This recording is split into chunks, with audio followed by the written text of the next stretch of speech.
For the first time, one of the key issues that will be highlighted at the annual NAACP conference this week will be oil storage tanks.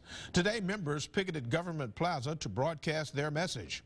Our Jacqueline Quinn went into the heart of the neighborhoods that may be affected if more tanks come in.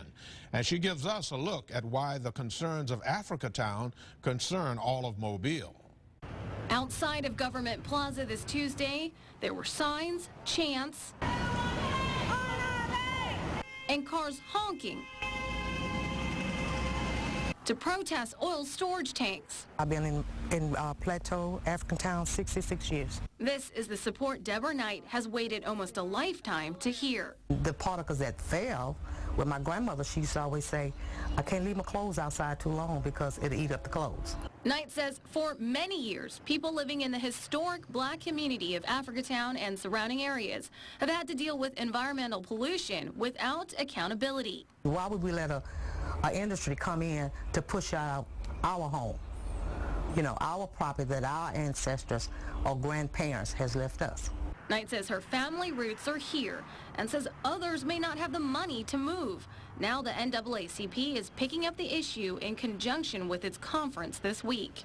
You see, this industrialization started years ago in the 40s and the 30s. And it was back in those times, the people living in the area couldn't vote.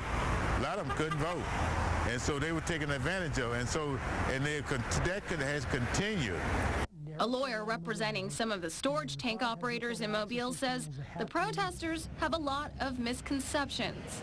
There's this myth out there that there's an effort underway to expand the industry, to build lots of new tanks up and down the river, and that's just not the case. Jared White says there is room for expansion only on some of the existing footprints, and it's all heavily regulated by federal guidelines for health. My grandmother never smoked, and that's what was a mystery to us.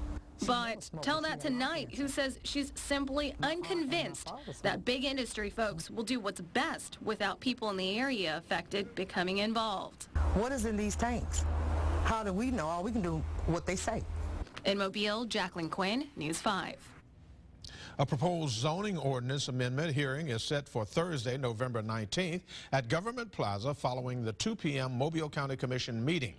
Another one will be held at the Robert Hope Community Center in Plateau on December 1st at 5:30.